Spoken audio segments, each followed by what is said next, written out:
guys, welcome back to my channel. So today I wanted to make a video on how I wash and sterilise my baby's bottles. There are a few different ways in how you can sterilise your bottles, but we prefer to use an electric steriliser and also a microwavable steriliser. We have used other methods before, but these are the ones that work best for our family and I wanted to share them with you. So to start with, you want to make sure you've got a clean sink with nothing else in it. You want to take all of your bottles apart and get rid of any milk that's in them. Because we have the anti-colic bottles, there are a few more pieces in them than normal, so I'll show you how to take those apart. I like to take off the nipple and cap first, and then separate the nipple from the cap and put that into the sink.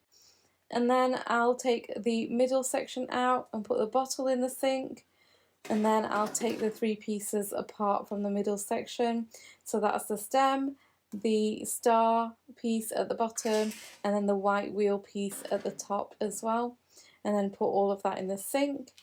And then I'm going to do the same for all of my bottles. So again, I'll show you one more time.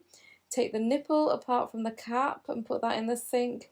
Put the bottle in the sink, and then take the three pieces apart from the stem as well. I also have some bottle caps here that I use to help me mix the formula, and some powder pots. These powder pots do come apart in three parts, so just make sure to take them apart fully to give them a proper wash. And then I will also be washing some of the Anne's teething toys as well, because they also need to be cleaned. I'm just rinsing out all the milk first, and then we are ready to wash the bottles.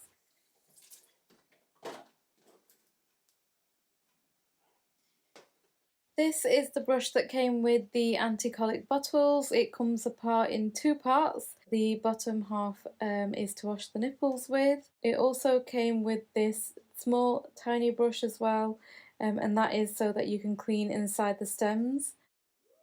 I've got a bowl on the side which I'm going to use to put in all of my rinsed pieces. And then in terms of washing up liquid, I just use Fairy. I don't use anything specifically for babies, and it's worked absolutely fine for us. So I usually wash everything with the big brush first. I just use the top half because it's hard to take apart, and also it just makes it too long for the Tommee Tippee bottles.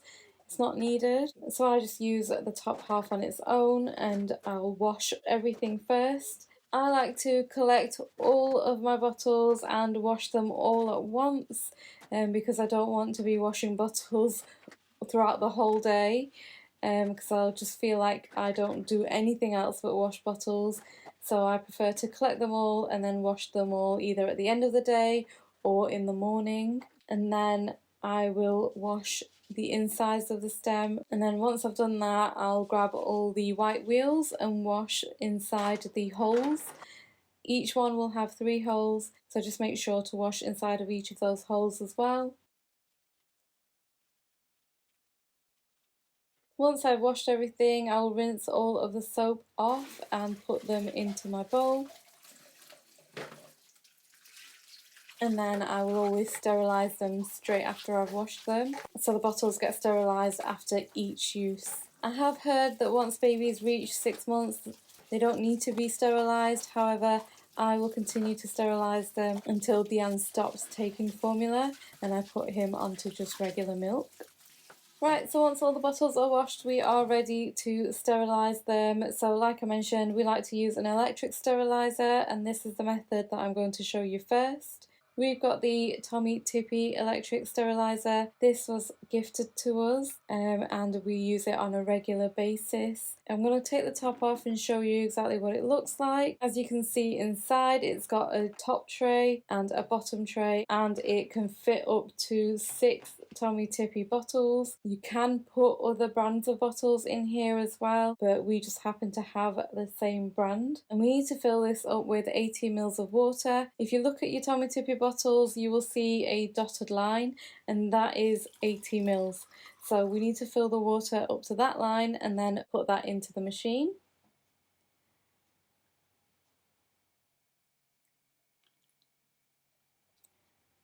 And then once that's done, we can put the bottom tray back on and start putting our bottles onto the tray. I've just put in a few of the bottles, a couple of caps and also some of the stems, and then I'm going to put the top tray on, and again more caps, some of the white wheels, the lids I used to mix powder with, the powder pot, and I also put a couple of teethers in here as well. Once I've finished adding all the items that I want, I'm going to put the lid back on and then press the play button.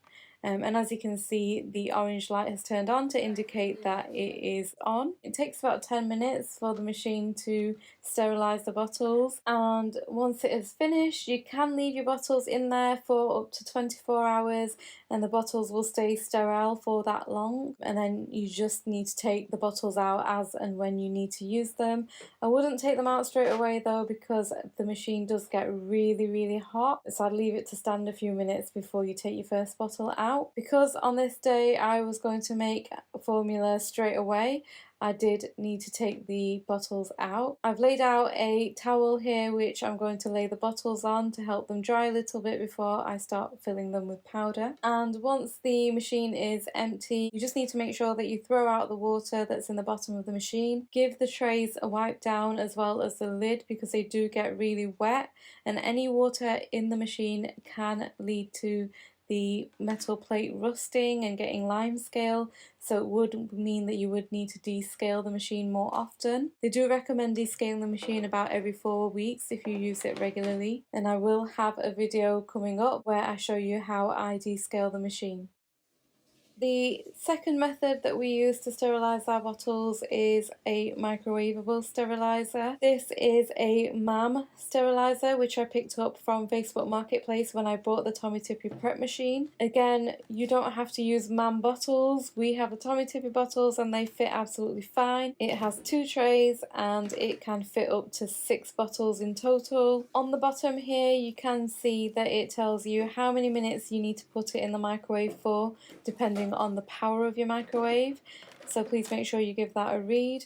But yep, I'm just going to start filling it up. So this one's a little bit different, where I put all the smaller items on the bottom and then I put the larger items on the top. I also sterilise the brushes as well, so I'll put the brush in at the top.